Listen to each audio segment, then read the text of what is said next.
नमस्कार दोस्तों, इस वीडियो में आप डीएलएड प्रथम सेमेस्टर के वर्ष 2021 में पूछे गए गणित पेपर का कंप्लीट पेपर सॉल्यूशन देखने जा रहे हैं। विगत 10 वर्षों के गणित पेपर के कंप्लीट पेपर सॉल्यूशन के साथ ही साथ अगर आप सभी सब्जेक्ट्स जो कि प्रीवियस ईयर प्रथम सेमेस्टर में पूछे गए हैं उन सबका कंप्लीट पेपर सॉल्यूशन डिटेल में देखने के लिए इस वीडियो का डिस्क्रिप्शन आप चेकआउट कर सकते हैं इस वीडियो के समाप्त होने के बाद से। चलिए दोस्तों, आज के इस महत्वपूर्ण वीडियो को शुरू करते हैं। पहला प्रश्न आप अपने स्क्रीन पर देख पा रहे होंगे। कोई व्यक्ति अपनी कुछ राशि अपने 2 लड़कों एवं 2 लड़कियों में एक समान भाग में बराबर बराबर बांटता है, तो एक लड़की का हिस्सा भिन्न के रूप में क्या होगा। यहाँ पर मान लीजिए कि 100 रुपया है उस व्यक्ति के पास और वो अपने 2 लड़कों में और 2 लड़कियों में बराबर बराबर बांटना चाहेगा, तो कितना मिलेगा प्रत्येक व्यक्ति को। जब बराबर मिल रहा है तो 4 से हम लोग भाग दे देंगे, यानी प्रत्येक व्यक्ति को यानी दोनों लड़कों और दोनों लड़कियों को 25-25 रुपये यहाँ पर मिलेंगे। ठीक है, अगर मैं आपसे ये बोलूँ कि 25 रुपया जो है वो टोटल पार्ट का कितना हिस्सा है, यानी सीधे तौर पर भिन्न के रूप में बदलिए, तो आप क्या करेंगे 25 से 100 में डिवाइड कर देंगे तो आपका वैल्यू 1/4 आ जाएगा। या फिर इसको आप ऐसे समझ सकते हैं कि कोई एक टोटल 100 पार्ट है, अगर इसको 4 बराबर भागों में डिवाइड करना है तो एक पार्ट जो है वो कितने को रिप्रेजेंट करेगा, तो जाहिर सी बात है आप कहेंगे 1/4 को। वहीं तो प्रश्न में हमसे पूछा जा रहा है, जो कि ऑप्शन नंबर 3 में दिया गया विकल्प नंबर 3 यहाँ पर 1/4 इसका बिल्कुल एप्रोप्रिएट आंसर हो जाएगा। अगला प्रश्न आप अपने स्क्रीन पर देख पा रहे होंगे, पूछा गया है संख्या 31.0435 में 5 का स्थानीय मान क्या होगा। यहाँ पर देखिए संख्या दिया गया है 31.0435 और 5। जब भी दशमलव के बाद किसी अंक का स्थानीय मान पूछे तो स्थानीय मान निकालने के लिए सिंपल सा तरीका मैं आपको बताता हूं। जिस भी अंक का स्थानीय मान पूछे सबसे पहले वो अंक आप लिख लीजिए। जैसे 5 का स्थानीय मान पूछ रहा है इसका, तो हमने 5 यहां पर लिख लिया। उसके बाद से आप इस प्रकार से भिन्न बना लीजिए और नीचे हर कैसे लिखना है इसको बताता हूं। जहां पर दशमलव दिया गया है, इसको आप दशमलव की जगह 1 लिखेंगे और दशमलव के बाद जितने भी अंक आए हैं उतने 0 आप लगा देंगे। जैसे देखिए दशमलव के बाद कितने अंक आए हैं, पहला अंक, दूसरा अंक, तीसरा अंक और चौथा अंक, तो 1 2 3 4 अंक आप लगा देंगे। जैसे एक और एग्जाम्पल मैं लेता हूं ताकि आपका डाउट बिल्कुल क्लियर हो जाए। मान लीजिए एक संख्या दिया गया 1.05473। अगर मान लीजिए 7 का स्थानीय मान पूछा जाता तो आप क्या लिखते, पहले 7 लिख देते, उसके बाद से दशमलव की जगह 1 लिखते और दशमलव के बाद कितने अंक आ रहे हैं 1 2 3 4, तो आप 4 0 इस प्रकार से लगा देते। आप कहेंगे एक और अंक तो आ रहा है, नहीं, उसको आप 0 नहीं लगाएंगे। 3 के लिए आप 0 नहीं यूज करेंगे, क्यों, क्योंकि आपसे 7 का स्थानीय मान पूछा गया था, तो जिसका स्थानीय मान पूछेगा उतने ही तक हम 0 लगाएंगे। जैसे देखिए दशमलव के बाद यहाँ पर टोटल 5 अंक आ रहे हैं 1 2 3 4 और ये 5, लेकिन इसको हम 0 नहीं लिखेंगे इसके जगह पर। क्यों नहीं लिखेंगे, क्योंकि 7 ही तक हमें लेना है, क्योंकि 7 का ही स्थानीय मान पूछा गया था। ठीक है, उम्मीद करता हूं आपके डाउट क्लियर हो गए होंगे। तो जैसे इस संख्या में हमें 5 का स्थानीय मान पूछना है तो मैं यहां पर एज इट इज 5 पहले लिखता हूं, उसके बाद से दशमलव जो दिया गया है इसके जगह पर मैं बट्टे करके 1 लगा देता हूं और उसके बाद से जितने अंक आए हुए हैं जिसका स्थानीय मान पूछा गया है उतने हमें 0 लगाने। तो 1 2 3 और ये 4, तो 4 0 हम लोग ऐसे बेसिकली लगा सकते हैं। तो हमारा उत्तर क्या आ जाएगा 5/10,000, जो कि ऑप्शन नंबर 2 में दिया गया विकल्प नंबर 2 सही जवाब है। अगला प्रश्न पूछा गया है संख्या 5 का अपवर्त्य है। अपवर्त्य क्या होता है, किसी भी संख्या का अपवर्त्य जो होता है वो प्राकृतिक संख्या से जब हम लोग गुणा करते जाते हैं तो जो संख्या हमें मिलती जाती है वो उस संख्या का अपवर्त होता है। जैसे देखिए ये प्राकृतिक संख्या मैंने लिख दिया, नेचुरल नंबर। अब जैसे हमें 5 का अपवर्त पूछा जा रहा है तो 5 का इन प्राकृतिक नंबर से आप मल्टीप्लाई करते जाइए। तो 5 का 1 में मल्टीप्लाई करेंगे तो 5, 5 का 2 में करेंगे तो 10, 5 का 3 में करेंगे तो 15, 5 का 4 में करेंगे तो 20, और इसी प्रकार से ये संख्या आगे बढ़ती चली जाएगी। तो ये सभी 5 के अपवर्त्य हो जाएंगे। अब हमसे ये पूछा गया है कि दिए गए विकल्प में 5 का अपवर्त्य कौन सा है, तो देखिए 1 दिया गया जो कि गलत है, 6 दिया गया जो कि गलत है, 3 दिया गया जो कि गलत है, एक ही विकल्प बचा ऑप्शन नंबर 4, 5 जो है वो 5 का अपवर्त्य होगा। अगला प्रश्न पूछा गया है अंकों 1 0 9 और 5 का प्रयोग करके 4 अंकों कि बनने वाली सबसे बड़ी संख्या क्या होगी जबकि अंकों की पुनरावृत्ति ना हो। यहाँ पर देखिए सबसे बड़ी संख्या हम लोग कैसे निकालते हैं। जैसे यहाँ पर देखिए चारों अगर विकल्प आप देखेंगे, चारों विकल्प को ध्यान से देखिए, चारों विकल्प में 4-4 अंक हैं, यानी इकाई, दहाई, सैकड़ा, हजार, हजारवें वाले अंक का वैल्यू जिसमें सबसे ज़्यादा होगा, मतलब कि ये हजारवें वाले प्लेस पर जो अंक सबसे बड़ा होगा वही हमारा सबसे बड़ा नंबर होगा। तो अगर मैं यहाँ पर देखूँ, यहाँ पर 5 है और यहाँ पर 5 है, तो ये तो सबसे बड़ा होने का सवाल ही नहीं उत्पन्न होता है। तो ये दोनों विकल्प कट हो गए।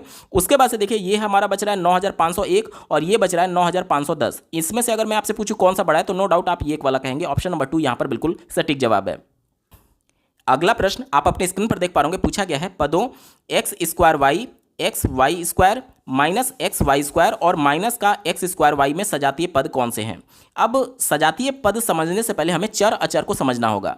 दो राशि हमारे पास होती है, पहला चर और दूसरा होता है अचर। चर किसे कहते हैं, नाम से ही आपको स्पष्ट हो रहा होगा, जिसकी वैल्यू फिक्स ना हो। जैसे अगर मैं कोई व्यंजक लिखूं एक्स वाई, तो यहां पर देखिए एक्स का वैल्यू उस व्यंजक के हिसाब से या फिर उस समीकरण के हिसाब से घटता या फिर बढ़ता रह सकता है। लेकिन अगर मैं आपसे बोलूं 1 2, तो क्या इसकी वैल्यू कभी घटेगी या फिर बढ़ेगी? नहीं, ये फिक्स वैल्यू है। तो ऐसा कोई पद जिसका वैल्यू फिक्स ना हो उसे चर कहते हैं, और ऐसा कोई पद जिसका वैल्यू फिक्स हो, जो ना तो घटे ना तो बढ़े, उसे अचर कहते हैं। तो किसी भी व्यंजक में सजातीय पद उन दो पदों को कहते हैं जिनके अचर के घातांक समान होते हैं। जैसे अगर मैं आपसे बोलूं, यहां पर दो पद मैं लिख रहा हूं, पहला एक्स स्क्वायर वाई और दूसरा एक्स वाई। अब मैं आपसे बोलूं कि क्या ये दोनों सजातीय पद हैं, आप कहेंगे नहीं है। क्यों नहीं है? क्योंकि यहां पर देखिए, ये जो व्यंजक का x है और ये जो व्यंजक का x है, दोनों का घातांक समान नहीं है। यहां पर घात 2 है, यहां पर घात 1 है। यहां पर y देखिए, y का घात 1 है और यहां पर भी y का घात 1 है। लेकिन ये चूंकि दोनों आपस में जुड़े हुए हैं, इसलिए दोनों का घात यानी x का x के बराबर और y का y के बराबर जब तक नहीं होगा तब तक हम इसे सजातीय नहीं बोलेंगे। जैसे अगर मैं दूसरा एग्जाम्पल आपसे लूँ, एक्स क्यू वाई क्यू और दूसरा पद लूँ वाई क्यू एक्स क्यू, क्या ये दोनों सजातीय पद हैं? बिल्कुल सजातीय पद हैं, क्योंकि x का घातांक देखिए 3 दिया गया है, यहां पर भी x का घातांक 3 दिया गया है, y का घातांक 3 दिया गया है, यहां पर भी देखिए y का घातांक 3 दिया गया है। तो ये दोनों पद जो है एक दूसरे के सजातीय बोले जाएंगे। अब हमसे प्रश्न में ये पूछा गया था कि X square Y X Y square minus का एक्स वाई स्क्वायर और माइनस का एक्स स्क्वायर वाई में सजातीय पद कौन से हैं। चलिए विकल्प की तरफ चलते हैं। पहला देखिए, पहले विकल्प में दिया गया एक्स स्क्वायर वाई और एक्स वाई स्क्वायर। यहां पर देखिए एक्स का घात 2 है, यहां पर एक्स का घात 1 है, तो ये सजातीय पद नहीं हो सकते। तीसरा विकल्प देखिए, एक्स स्क्वायर वाई और माइनस का एक्स वाई स्क्वायर। यहां पर देखिए एक्स का घात 2 दिया गया है, यहां पर एक्स का घात 1 दिया गया है, तो ये भी हमारा उत्तर नहीं हो सकता। चौथा विकल्प देखिए, माइनस का एक्स वाई स्क्वायर और यहां पर माइनस का एक्स स्क्वायर वाई। यहां पर भी देखिए वाई का घात यहां पर 2 है, यहां पर वाई का घात 1 है, तो ये भी हमारा सजातीय पद नहीं होगा। अब हमारे पास एक ही विकल्प बचा, ऑप्शन नंबर 2 देखिए, एक्स स्क्वायर वाई और माइनस का एक्स स्क्वायर वाई।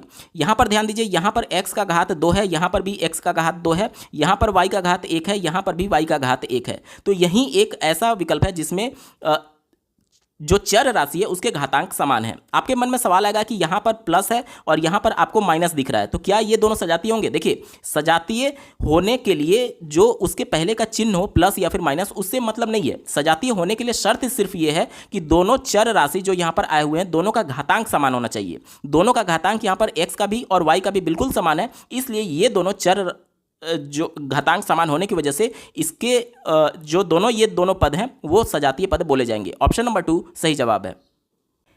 दोस्तों, यहां से अति लघु उत्तरीय प्रश्न शुरू हो रहे हैं। छठा प्रश्न आप अपने स्क्रीन पर देख पा रहे होंगे। पूछा गया है 1 2 और 5 से बनने वाली 3 अंकों की सभी संख्याएं लिखिए जबकि अंकों की पुनरावृत्ति ना हो। यानी ये तीनों अंक का यूज तो करना है लेकिन किसी भी नंबर को रिपीट नहीं करना है और इससे बनने वाली सभी संख्या को हमें लिखना है।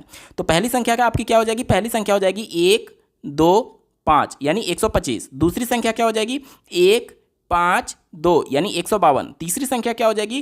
2 1 5 यानी 215 और चौथी संख्या 2 5 1 यानी 251। इसके बाद से पांचवी संख्या आपकी क्या हो जाएगी? 5 1 2 यानी 512 और छठी संख्या हो जाएगी 5 2 1 यानी कि 521। तो टोटल यही 6 संख्याएं बनेंगी इन तीनों अंकों का यूज करते हुए, जिसमें किसी भी संख्या का किसी भी अंक का पुनरावृत्ति यानी रिपीटिशन नहीं हो रहा है।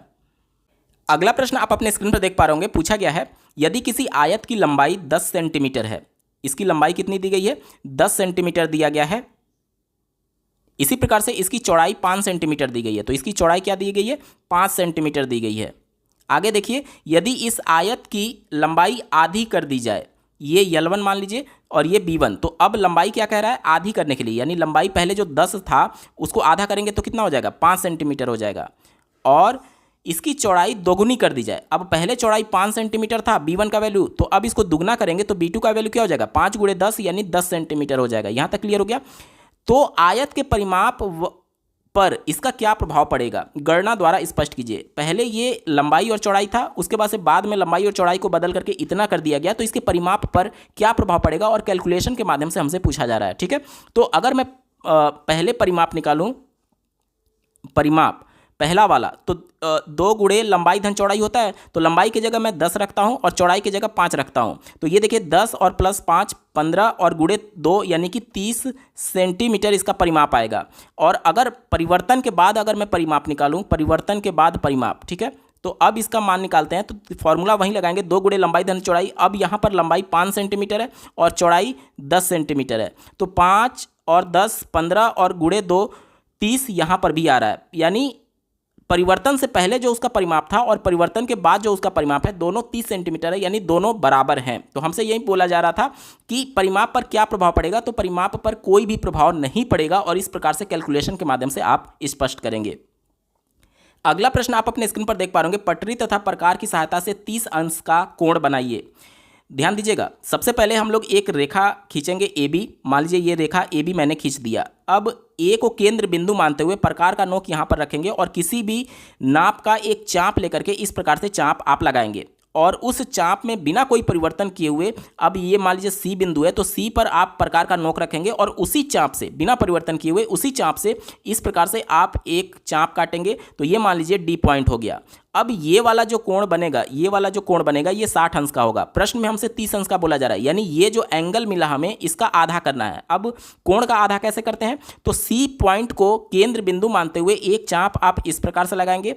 उसके बाद से उसी चाप से डी को केंद्र बिंदु मानते हुए दूसरा चाप आप इस प्रकार से लगाएंगे। अब मान लीजिए ये पॉइंट ओ हो गया, तो ए और ओ को मिलाते हुए एक रेखा इस प्रकार से खींचेंगे। तो ये मान लीजिए एफ हो गया। तो ये वाला जो कोण बना एफ, ध्यान से देखिएगा, एफ ए और बी, एफ ए बी, यानी ये वाला जो कोण बना, ये कोण हमारा होगा 30 अंश का। इस प्रकार से आप पटरी और प्रकार की सहायता से 30 अंश का कोण बना करके दिखाएंगे। ठीक है, चलिए बढ़ते हैं अगले प्रश्न की तरफ। पूछा गया है 100 का 3/4 प्लस 920 का 30% को हल करना है।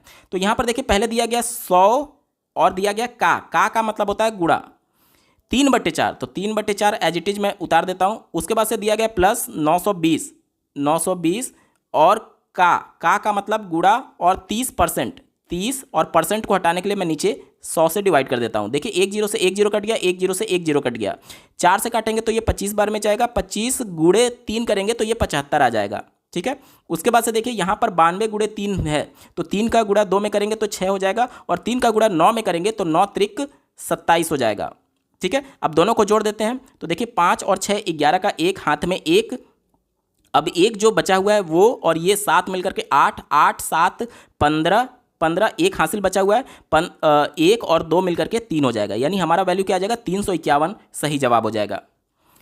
बढ़ते हैं अगले प्रश्न की तरफ। दिया गया है 4 अंकों की सबसे बड़ी संख्या की उत्तरवर्ती या अनुवर्ती प्राकृतिक संख्या लिखिए। तो किसी भी संख्या का उत्तरवर्ती या अनुवर्ती वो संख्या होता है जो कि उसके ठीक बाद आता है। जैसे एक प्राकृतिक संख्या मैं लिख रहा हूँ 5, अगर मैं आपसे पूछूं कि इसका उत्तरवर्ती संख्या क्या होगा, तो सिंपली आपको इसमें एक जोड़ देना होता है, यानी इसके बाद आने वाला जो संख्या होगा वही उसका उत्तरवर्ती या फिर अनुवर्ती कहलाता है। यानी 5 का 6 हो जाएगा। अगर मैं आपसे पूछूं कि 100 का उत्तरवर्ती क्या होगा, तो आप कहेंगे 101 होगा। अगर मैं आपसे पूछूं कि 99 का उत्तरवर्ती क्या होगा, तो आप कहेंगे 100 होगा। क्यों? क्योंकि इसके जस्ट बाद आने वाला जो प्राकृतिक संख्या होगा वही उसका उत्तरवर्ती कहलाता है। ठीक है, अब यहां पर प्रश्न हमसे पूछा गया है 4 अंकों की बड़ी से बड़ी संख्या। तो 4 अंकों की सबसे बड़ी संख्या क्या होगी? 4 अंकों की सबसे बड़ी संख्या 4 बार 9 यही तो होगी। अब इसके बाद वाला अंक क्या होगा? मैंने आपको बताया कि जो भी संख्या का उत्तरवर्ती बोला जाए उसमें सिंपली आप 1 जोड़ दीजिए। तो मैं सिंपली यहाँ पर 1 जोड़ देता हूँ। तो 9 1 10 का 0 हाथ में 1, फिर 9 1 10 का 0 हाथ में 1, फिर 9 1 10 का 0 हाथ में 1, फिर 9 और 1 10, यानी 10,000। यानी कि 4 अंकों की सबसे बड़ी संख्या के उत्तरवर्ती या फिर अनुवर्ती संख्या का मान 10,000 होगा।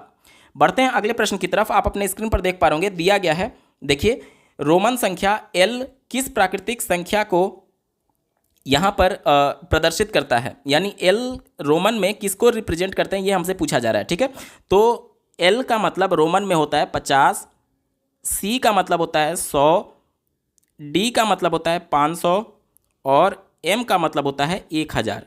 ठीक है, तो रोमन में हमसे पूछा गया है L किसको रिप्रेजेंट करता है, किस संख्या को, तो L 50 को रिप्रेजेंट करता है। ठीक है, उत्तर क्या हो जाएगा? L 50 प्राकृतिक संख्या को रिप्रेजेंट यानी प्रदर्शित करता है। दोस्तों यहां से लघुत्तरीय प्रश्न शुरू हो रहे हैं, यानी 2 नंबर के प्रश्न।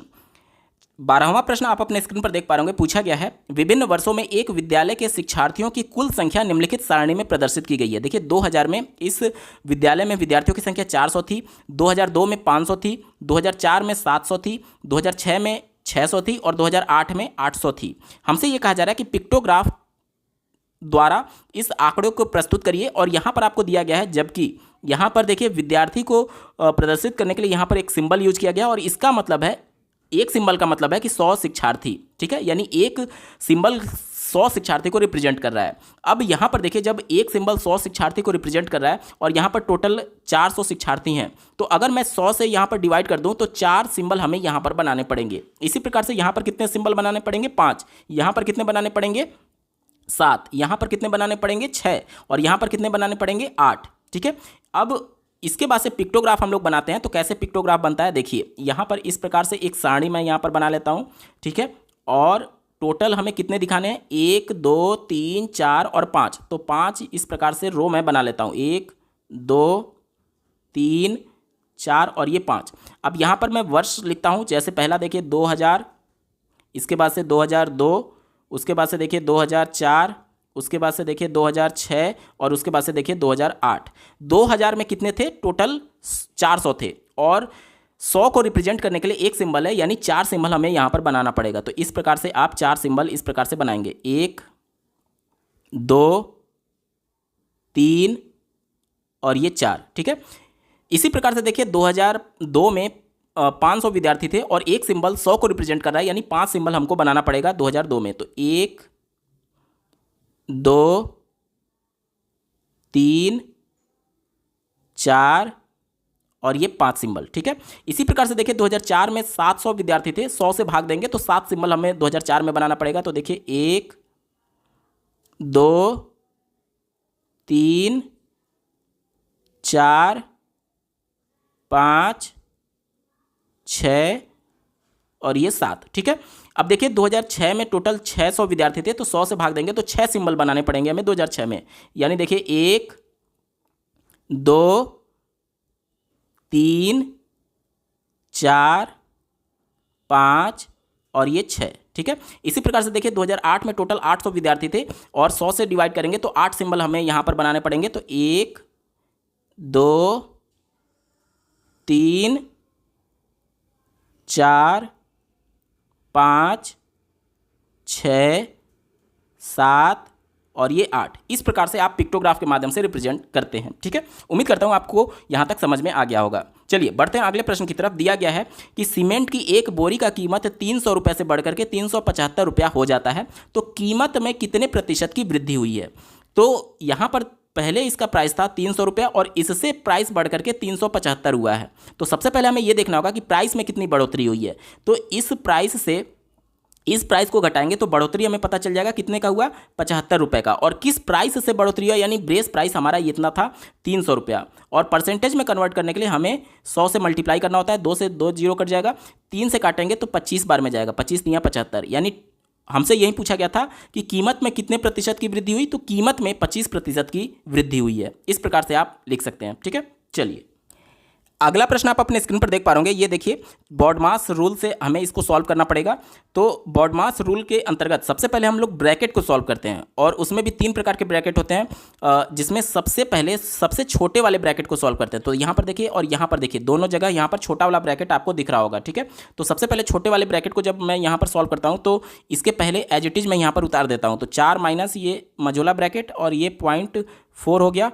और यहाँ पर देखिए इसमें से इसको घटाना है छोटे वाले ब्रैकेट को सॉल्व करने के लिए। तो 0.04 में से 0.004 जब घटाएंगे तो इसका जो मान आएगा वो आएगा 0.036, ठीक है। उसके बाद से यहाँ पर देखिए मझोला ब्रैकेट था तो मैंने एज इट इज लगा दिया। उसके बाद से बीच में प्लस का चिन्ह है और उसके बाद से छोटे वाले ब्रैकेट को यहाँ पर सॉल्व करेंगे, 2 में से 0.9 को घटाएंगे तो इसका मान आएगा 1.1, ठीक है। अब यहाँ पर देखिए ये उसके बाद से बॉडमास रूल के हिसाब से हमें मझोले ब्रैकेट को यहाँ पर सॉल्व करना है। तो इसको सॉल्व करने के लिए 4 माइनस और इसका मान आ जाएगा आपका 0.364, इसमें से घटाएंगे तो इतना वैल्यू आएगा और प्लस का 1.1। अब यहाँ पर देखिए ये वैल्यू प्लस में है और ये वैल्यू प्लस में है। बॉडमास रूल के हिसाब से सबसे पहले हम एडिशन करते हैं, तो इसको और इसको जब आप जोड़ेंगे तो इसका मान आ जाएगा 5.1 और इसमें से हमें घटाना है ये वाली वैल्यू यानी 0.364, इसको जब घटाएंगे तो इसका मान आएगा 4.736। यही आपका उत्तर हो जाएगा। ठीक है, चलिए अगला प्रश्न आप अपने स्क्रीन पर देख पा रहे होंगे। पूछा गया है एक वर्ग का परिमाप हमें दिया गया है 225 सेंटीमीटर। इस वर्ग की भुजा का मान ज्ञात कीजिए।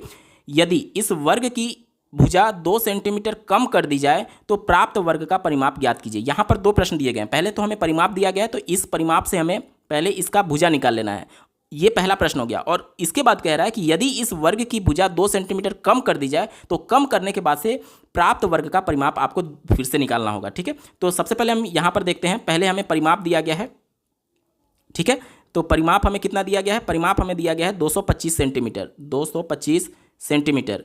तो वर्ग का जो परिमाप होता है वो क्या होता है? वर्ग का परिमाप आप जानते हैं 4 गुणे भुजा होता है। 4 गुणे भुजा। अब हमसे क्या बोला जा रहा है? भुजा का मान हमसे निकालने के लिए बोला जा रहा है। तो परिमाप का मान हमें एज इट इज जो दिया गया है 4a, उसका मान कितना हो जाएगा? 225 हो जाएगा। तो 225 मैं यहाँ पर लिख देता हूँ। a का मान निकालने के लिए 225 में 4 से भाग दे देंगे। तो भाग दीजिए, 4 पचे 20, 2 बचा, फिर 25 हो गया, 4 छक 24, 1 बचा, फिर 4 दूनी 8, 2 बचा और 4 पचे 20, यानी 56.25 सेंटीमीटर इस वर्ग का भुजा हो जाएगा। यहाँ तक हमने प्रश्न को सॉल्व कर लिया। ठीक है, भुजा ज्ञात कीजिए। इसके बाद से आगे कहा जा रहा है यदि इस वर्ग की भुजा 2 सेंटीमीटर कम कर दी जाए। अब इसका भुजा हमें कितना मिला? इसका भुजा मिला है 56.25। कहा जा रहा है कि इसकी भुजा, मान लीजिए ये A1 मानता हूँ, तो A2 यानी इसकी भुजा 2 सेंटीमीटर कम करेंगे तो कितना हो जाएगा? 54.25 सेंटीमीटर हो जाएगा। अब कहा जा रहा है कि इसका परिमाप निकालिए। तो इसका परिमाप निकालने के लिए आप क्या करेंगे? 4 गुणे भुजा कर देंगे, यानी कि 4 गुणे 54.25 आप करेंगे। तो इससे मैं मल्टीप्लाई करता हूं तो देखिए 4 पच्चे 20 का 0 हाथ में 2, 4 दूनी 8 और 2 10 का 0 हाथ में 1, 4 चौके 16 और 1 17 का 7 हाथ में 1, 4 पच्चे 20 और 1 21, 217 सेंटीमीटर इसका परिमाप हो जाएगा। उत्तर क्या हो जाएगा? 217 सेंटीमीटर। 16वां प्रश्न आप अपने स्क्रीन पर देख पा रहे होंगे। पूछा गया है व्यंजकों x + 2y और 2x + y के योग में 3 ब्रैकेट में x + y को घटाने पर क्या प्राप्त होगा? तो यहाँ पर देखिए, मैं यहाँ पर लिखता हूँ। पहले x + 2y बोला जा रहा है। x + 2y, इसमें जोड़ने के लिए बोला गया 2x + y को। तो ये मैं यहाँ पर जोड़ दे रहा हूँ 2x + y को, और इसमें से घटाने के लिए बोला गया। देखिए घटाने के लिए बोला गया है, तो यहाँ पर मैं -3xy कर देता हूँ। ठीक है, अब देखिए यहाँ पर x है और यहाँ पर 2x है, तो दोनों मिलकर के क्या हो जाएगा? 3x। यहाँ पर देखिए y है और यहाँ पर देखिए 2y था और यहाँ पर y था, तो दोनों मिलकर के क्या हो जाएगा? 3y। माइनस का 3 अंदर में मल्टीप्लाई कर देता हूँ तो 3x और माइनस का 3y हो जाएगा। अब ये देखिए, ये वैल्यू 3x है और ये भी 3x है, लेकिन यहाँ पर पॉजिटिव में है और यहाँ पर ये माइनस में है, तो ये आपस में कट जाएंगे। इसी प्रकार से देखिए 3y यहाँ पर पॉजिटिव में है और यहाँ पर माइनस में है, तो ये आपस में कट जाएंगे। तो सबका मान कट करके क्या आ जाएगा? 0 आ जाएगा। ठीक है, चलिए 17वां प्रश्न आप अपने स्क्रीन पर देख पा रहे होंगे। पूछा गया है रेखाखंड तथा किरण में अंतर स्पष्ट कीजिए, और चित्र द्वारा भी आपको अंतर बताने के लिए बोला गया है। तो रेखा के बारे में आप लिख सकते हैं। चूंकि ये 2 नंबर का प्रश्न है तो आप एक आध लाइन लिखेंगे भी और चित्र के माध्यम से भी बताएंगे। तो ऐसी आकृति जिसका अंत और आरंभ फिक्स ना हो बल्कि आगे और पीछे बढ़ने की संभावना रहे, उसे हम लोग रेखा बोलते हैं। जैसे ये देखिए, ये रेखा बोला जाएगा। क्यों? क्योंकि यहाँ पर देखिए ना तो इसका अंत फिक्स है बल्कि ये आगे भी एरो है, यानी ये आगे भी बढ़ सकता है, और ना ही इसका आरंभ फिक्स है, यानी ये पहले भी बढ़ सकता है, तो इसे रेखा बोलते हैं। इसके बाद से रेखाखंड हमसे बोला गया है। तो रेखाखंड जो होता है वो किन्हीं भी 2 बिंदुओं को मिलाने वाली रेखा को रेखाखंड बोलते हैं। जैसे मान लीजिए ये पॉइंट ए हो गया, ये पॉइंट बी हो गया, तो यहाँ पर देखिए ए पॉइंट और बी पॉइंट दोनों फिक्स है, ना तो ये आगे बढ़ेगा और ना ही पीछे बढ़ेगा। जबकि रेखा में क्या हो रहा था? रेखा में दोनों पॉइंट फिक्स नहीं था, ए और बी दोनों पॉइंट फिक्स नहीं था, दोनों तरफ एरो था, यानी ये आगे भी बढ़ सकता है और पीछे भी बढ़ सकता है। जबकि रेखाखंड में ना तो ये आगे बढ़ेगा और ना ही पीछे बढ़ेगा, ये फिक्स होता है कि ए और बी के बीच की लाइन को ही हम लोग रेखाखंड बोलते हैं। इसके बाद से बोला गया है किरण। तो किसी भी पॉइंट से, किसी भी बिंदु से आगे अगर आप रेखा खींचें और इसके बाद एरो लगा दें तो ये आपका किरण बोला जाएगा। यानी कि ये वाली जो रेखा है वो आगे तो बढ़ सकती है, लेकिन इसका शुरुआती बिंदु यानी ए पॉइंट फिक्स है, बी पॉइंट फिक्स नहीं है। कहने का मतलब कि ऐसा आकृति जिसका शुरुआती पॉइंट यानी कि जिसका आरंभ फिक्स हो लेकिन अंत फिक्स ना हो, ऐसी रेखा को किरण कहते हैं। ठीक है, यहाँ पर देखिए शुरुआत यानी कि आरंभ इसका फिक्स है पॉइंट ए, लेकिन अंत जो है इसके आगे एरो लगा हुआ है, यानी ये आगे बढ़ सकता है। तो सिंपली आप इस प्रकार से आकृति बना करके बता सकते हैं कि रेखा में दोनों पॉइंट फिक्स नहीं होता है, रेखाखंड में दोनों पॉइंट फिक्स होता है, और किरण में एक पॉइंट फिक्स होता है और एक पॉइंट फिक्स नहीं होता है। यहाँ तक क्लियर हो गया दोस्तों? इस पेपर के बिल्कुल अंतिम पड़ाव में हम लोग आ चुके हैं। अभी तक का ये वीडियो आपको कैसा लगा कमेंट के माध्यम से जरूर बताइएगा, क्योंकि आपका एक कमेंट मुझे मोटिवेट करेगा ऐसे ही महत्वपूर्ण वीडियो लाने के संदर्भ में। इस पेपर का अंतिम प्रश्न आप अपने स्क्रीन पर देख पा रहे होंगे। पूछा गया है किसी गांव में पुरुषों की संख्या यहाँ पर ये दी गई है और महिलाओं की संख्या ये दी गई है। कहा जा रहा है कि बताइए पुरुषों की संख्या महिलाओं की संख्या से कितनी अधिक है। अब ये संख्या इससे कितनी अधिक है कैसे पता चलेगा? इसमें से इसको हम लोग सिंपली क्या करेंगे, घटा देंगे, और घटाने के बाद से जो भी व्यंजक हमें प्राप्त होगा उसमें x का वैल्यू 1, y का वैल्यू 2 और z का वैल्यू 3 रख करके हम लोग न्यूमेरिक डिजिट में उसका वैल्यू निकालेंगे। तो चलिए सिंपली पहले हमको इसमें से ये वाली वैल्यू को क्या करना है, घटाना है। तो मैं यहाँ पर लिखता हूँ, देखिए 6xy, यहाँ पर देखिए एक्स वाई वैल्यू यहाँ पर है, तो इसके नीचे मैं लिखता हूँ एक्स वाई। उसके बाद से दिया गया 5y², यहाँ पर देखिए y² वाली वैल्यू यहाँ पर है, तो मैं यहाँ पर 2y² लिखता हूँ। उसके बाद से 8z दिया गया है, तो माइनस का 8z, और यहाँ पर देखिए यहाँ पर z की कोई भी वैल्यू नहीं है। ठीक है, और यहाँ पर 2x है, तो z के नीचे मैं क्या लिखता हूँ, यहाँ पर 0 लिख देता हूँ, और इसके बाद से इसमें क्या दिया गया है, प्लस का 2x दिया गया है। ठीक है, तो यहाँ पर मैं 0 लिख देता हूँ। अब इसमें से घटाना है, घटाने में क्या होता है, आपका जो चिन्ह होता है वो परिवर्तित हो जाता है इस प्रकार से। ठीक है, तो अब देखिए ये क्या हो जाएगा, ये 6xy में से 1xy घटेगा तो 5xy बचेगा। इसी प्रकार से देखिए 5y² और प्लस 2y² यानी 7y² हो जाएगा। इसी प्रकार से देखिए ये माइनस का 8z है, तो माइनस का 8z एज इट इज रह जाएगा। और इसके बाद से देखिए ये माइनस का 2x है, तो माइनस का 2x एज इट इज हो जाएगा। ठीक है, अब देखिए एक्स वाई जेड सबका वैल्यू हमें पता है, तो यहाँ पर देखिए 5 गुणे x का मान 1 रखेंगे और y का मान 2 रखेंगे, यानी 5 गुणे 2 कितना हो जाएगा, 10 हो जाएगा। इसके बाद से 7y², y का मान कितना है, 2 है, तो 2 का स्क्वायर करेंगे तो 4 और 7 4 गुणे 7 यानी कि 28 हो जाएगा।